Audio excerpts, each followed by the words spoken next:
আসসালামু আলাইকুম, welcome to স্বপ্ন এগ্রো। আপনাদের সাথে আছি আমি বোরহানুদ্দিন। প্রকৃতিতে শীতের আগমন ঘটেছে। বেশ কিছুদিন ধরেই ঠান্ডা ঠান্ডা আবহাওয়া।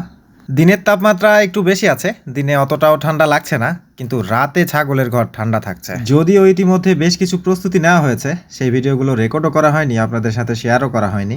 এখানে কিছু কাজ রয়েছে, তো সেই কাজের ফাঁকেই আপনাদের সাথে কিছু কথা শেয়ার করি। উপরে যাওয়া যাক। সিঁড়ির অবস্থাও খুব একটা ভালো নাই। এবারের বর্ষায় সিঁড়িটাও নষ্ট হয়ে গেছে প্রায় বলা যায়। একদিন তো সিঁড়ি ভেঙে পড়েই গিয়েছিলাম আমি। এখনও কিন্তু চলার মতো ঠিক করা হয়েছে। সিঁড়িটা কিন্তু খুব দুলছে, পুরোটাই দুলছে। সংস্কার প্রয়োজন আরও, যদিও ছাগলের ঘরে খুব একটা সময় দিচ্ছি না বা দিতে পারছি না, যার কারণে সংস্কারগুলো করা হয়নি। তো আপনাদেরকে ছাগলের ঘরটা একটু বাইরের দিক থেকে দেখাই। দেখতে পাচ্ছেন ত্রিপলগুলো নামানোই আছে। এখন অনেকটাই বেলা হয়ে এসেছে, সকাল 10টা পার হয়ে এসেছে। তো ট্রিপলগুলো প্রতিদিন আরও সকালেই উঠিয়ে ফেলা হয়, কিন্তু আজ এখন পর্যন্ত উঠানো হয়নি।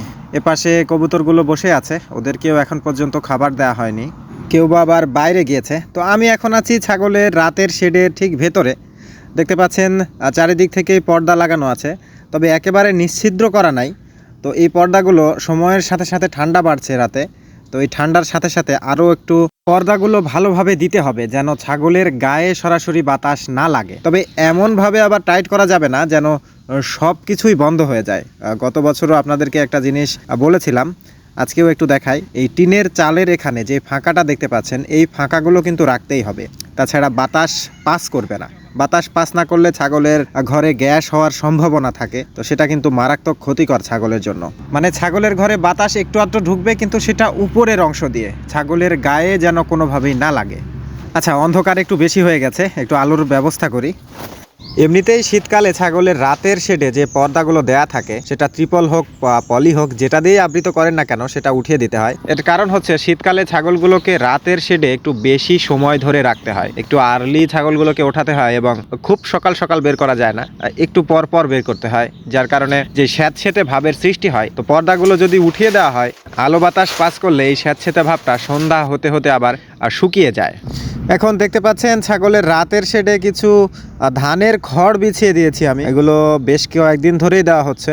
ধানের খড়টা এখন অনেক ব্যয়বহুল, তো আপনাদের হাতের কাছে যেটা পান, সন বা ভুট্টা ডাটা, যে কোনো কিছু যেটা আপনার জন্য সহজ হয় সেটাই ব্যবহার করতে পারেন। তবে ব্যবহার করলে ছাগলের রাতে ঠান্ডা লাগার যে সমস্যা, এই সমস্যাটা কিন্তু কমে আসবে। এখানে ক্যারেট দেখতে পাচ্ছেন। ছাগলের বাচ্চা জন্ম নেওয়ার পর এই মাচার ছিদ্র দিয়ে ছাগলের বাচ্চার পা আটকে যায়, তো সেই অবস্থায় কিন্তু ছাগলের বাচ্চা এই ক্যারেটে রাখতে হয়। এই ঘরে বাচ্চা জন্ম নিয়েছিল, যদিও এখনও সরানো হয়নি, তো আজকে কিন্তু এগুলো সরানো হবে।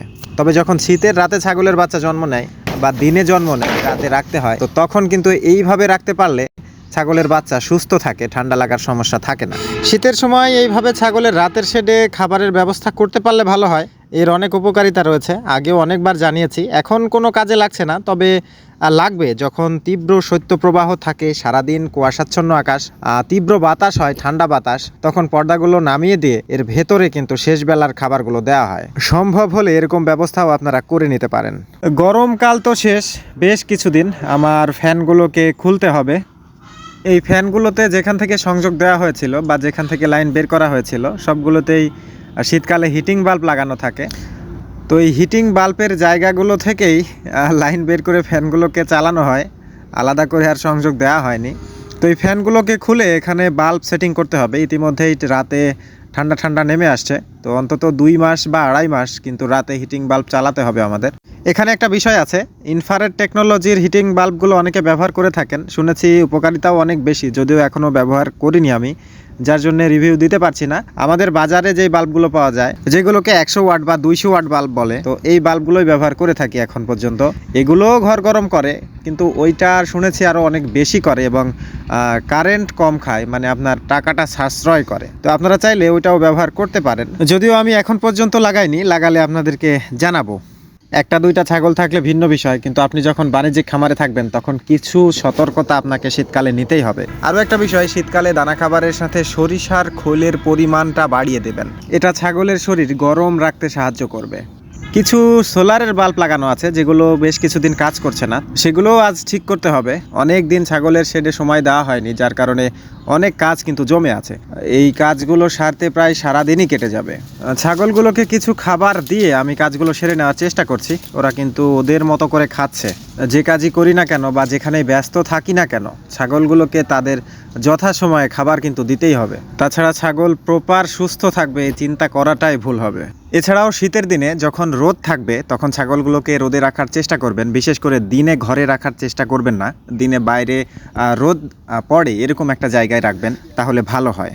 আরও একটা কথা, আমাদের এবছরের সম্পূর্ণ খেজুরের রস হতে তৈরি আর লালি গুড় ইতিমধ্যেই ডেলিভারি শুরু হয়েছে। আপনাদের যদি কারো প্রয়োজন পড়ে আমাদের সাথে যোগাযোগ করতে পারেন। একদম পিওর খেজুরের লালি গুড়টাই আপনাদের কাছে পৌঁছে যাবে ইনশাল্লাহ, এই গ্যারান্টি আমি দিতে পারি। আল্লাহ আপনাদের সবাইকে ভালো রাখুক, সুস্থ রাখুক। আসসালামু আলাইকুম।